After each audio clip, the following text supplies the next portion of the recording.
মানুষের ঠকায়েন না। আজকে না হয় দিব্যি বেঁচে গেলেন, কালকে না হয় ভালো থাকলেন, তারপর কয়দিন বাঁচবেন, কয়দিন ভালো থাকবেন?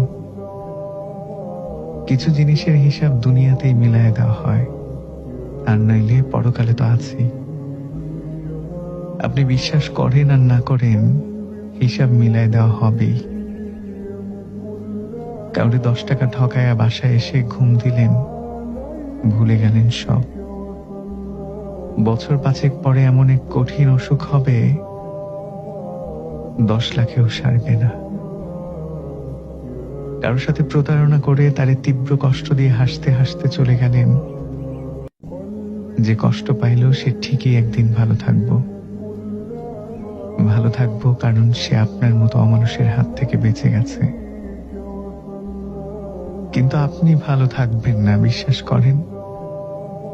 আপনি ভালো থাকার ভান করবেন, তারপর যেদিন হিসাব মিলাইয়া দেওয়া হবে, ওইদিন টের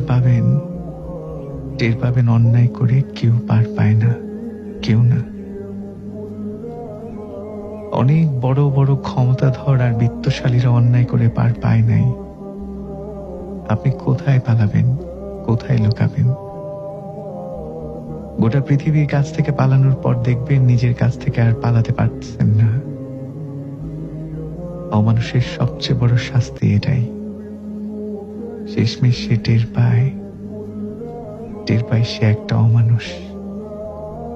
শেষমেশ তার ঠাঁই হয় তার নিজস্ব নরকে।